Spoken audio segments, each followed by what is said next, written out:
studying the Tao to repay the favor of the sages and our parents, esteeming the Buddha, uphold a vegan diet, live in the world, enjoy the Tao, Thực Zen Buddhism.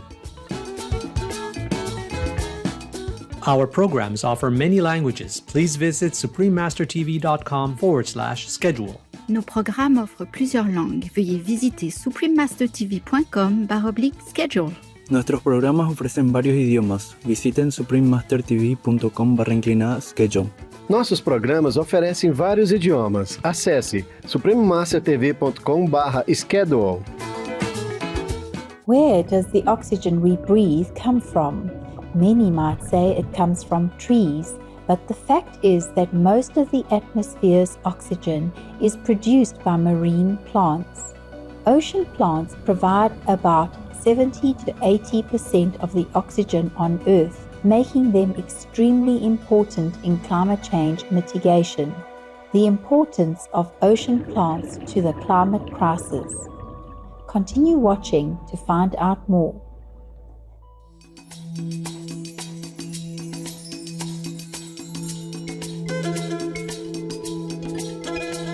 Indemen Alatu, generous viewers.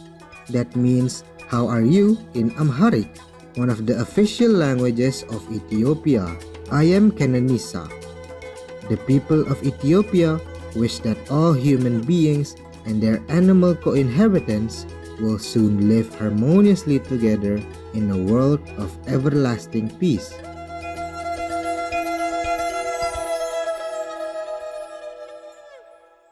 Welcome to our show, The Importance of Ocean Plants to the Climate Crisis. On today's program, we'll learn about the importance of ocean plants in helping to mitigate climate change. Where does the oxygen we breathe come from? Many might say it comes from trees, but the fact is that most of the atmosphere's oxygen is produced by marine plants. According to the United States National Park Services, ocean plants provide about 70 to 80% of the oxygen on Earth, making them extremely important in climate change mitigation. The ocean ecosystem is the planet's largest, comprising 70% of Earth's surface and containing roughly 90% of its life, including countless varieties of marine plants. Have you ever seen seagrasses? Despite their name, seagrasses are more closely related to terrestrial lilies and ginger than to grasses. They have roots, stems, and leaves, and are the only flowering plants that grow entirely underwater. Approximately 72 different seagrass species exist on the planet.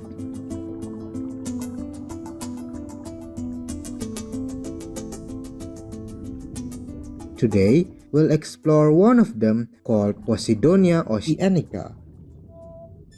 Posidonia oceanica is a seagrass, also called Neptune grass, which only lives in the Mediterranean Sea and is believed to be 10,000 years old.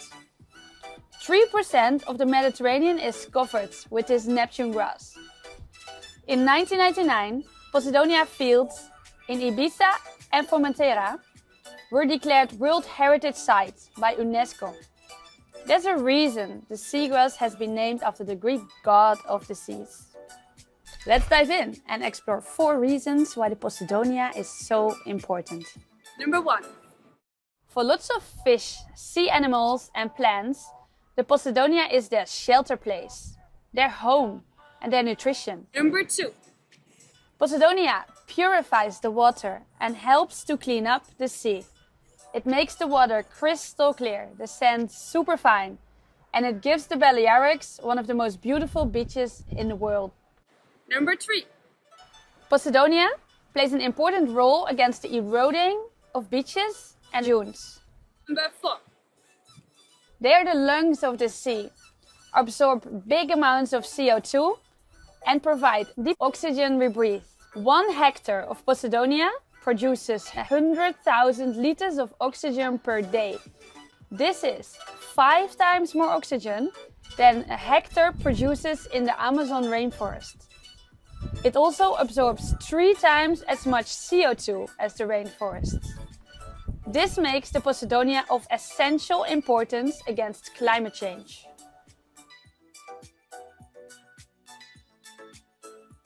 The Posidonia is facing some challenges.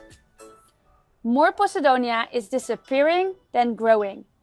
It's an extremely slow growing species, which only grows about 2 centimeters per year. The Posidonia is getting more and more damaged, mainly by pollution. Plastics, other chemical products we use, agricultural runoff, and sewage diminishes the amount of light available to the plants. And plants need light to grow. Also, the effect of boat anchors and shaving chains are killing and damaging the Posidonia. Anchors pull out the roots of the plants. You can compare this with pulling out a tree in the Amazon. Creations of nature that took dozens of years to grow. With more tourists, more boats, more pollution, a changing climate and an acidifying sea, we are putting more pressure on this ancient plant. It is slowly disappearing, and with it, all the benefits that it brings. Understanding the importance of seagrass, many organizations have been taking action to restore these underwater meadows. These divers are planting giant underwater meadows to help fight climate change. They drop bags full of seagrass seeds off the coast of Wales, restoring a vast ocean habitat. Seagrass stores carbon 35 times faster than tropical rainforests. It also emits oxygen, cleans coastal water, and absorbs greenhouse gases. Though it covers just 0.2% of the seafloor, it provides 10% of the ocean's carbon storage. A seabed with seagrass harbours up to 40 times more biodiversity than one without, and forms a critical nursery for 20% of the world's biggest fish species. Sadly, the UK has lost over 90% of its seagrass in the last century, and globally, 7% of the seagrass has disappeared every year since 1990. Every hour, 2 football fields worth are lost to pollution, fertiliser runoff, damage and coastal development. Seagrass Ocean Rescue is a joint effort project between Project Seagrass, WWF and Swansea University, and aims to inspire future projects across the UK and the world. Off the coast of Wales, shoots are already appearing on the seabed and will soon form an underwater meadow the size of 3 football fields, providing habitat for 160,000 fish and 200 million invertebrates.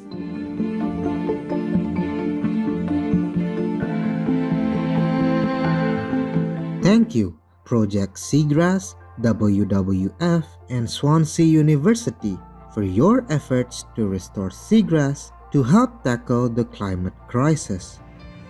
We'll take a moment now and be back shortly. Please stay tuned to Supreme Master Television. Vegan, imagine we live and let live. Do it!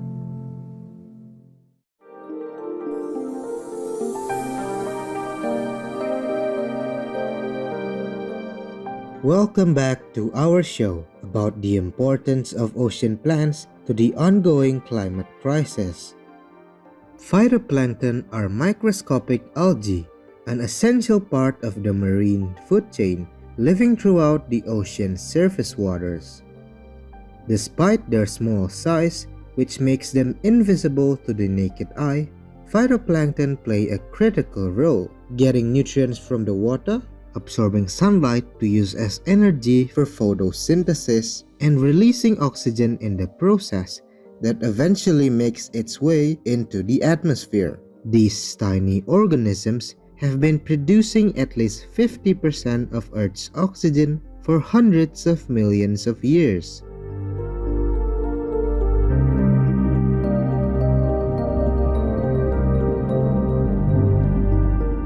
Seaweed, Macroalgae is a popular ingredient in Asian cuisine, but not many know that seaweed plays a large role in reducing the effects of global warming. Imagine swimming through an underwater forest. Here, there are no trees. Instead, 150-foot tall seaweeds called giant kelp tower above you. Our national marine sanctuaries are home to magnificent kelp forests that host an endless variety of fish, invertebrates, and plants. Like trees in a forest, kelp can grow in dense stands, offering crucial hiding places that protect local residents from predators.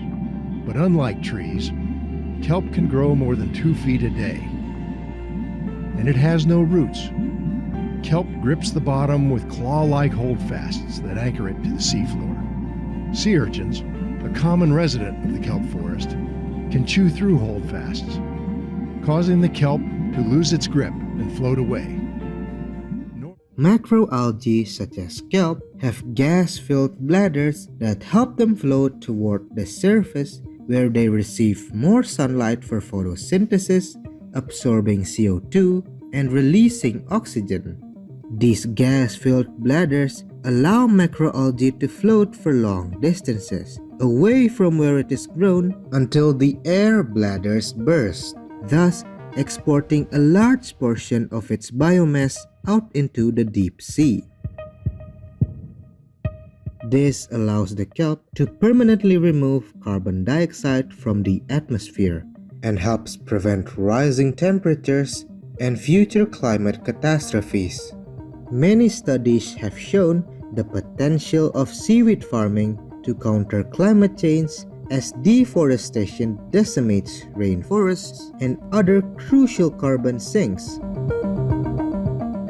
On Nusa Lembongan, an island off the coast of Bali, meters from where tourists used to sunbathe, locals are growing seaweed again. Seaweed farming began on Nusa Lembongan in 1978, but production declined as tourism boomed. Indonesia is the world's second biggest seaweed exporter after China. Once processed, this valuable resource can be used in everything from food to cosmetics. Seaweed farming is a vital example of restorative aquaculture. Deployed on a large scale, it could improve the water quality of the ocean as well as providing homes for fish and absorbing CO2 from the atmosphere. Restorative aquaculture can help address some of the biggest challenges facing our seas, such as coastal pollution, habitat degradation, and climate impacts.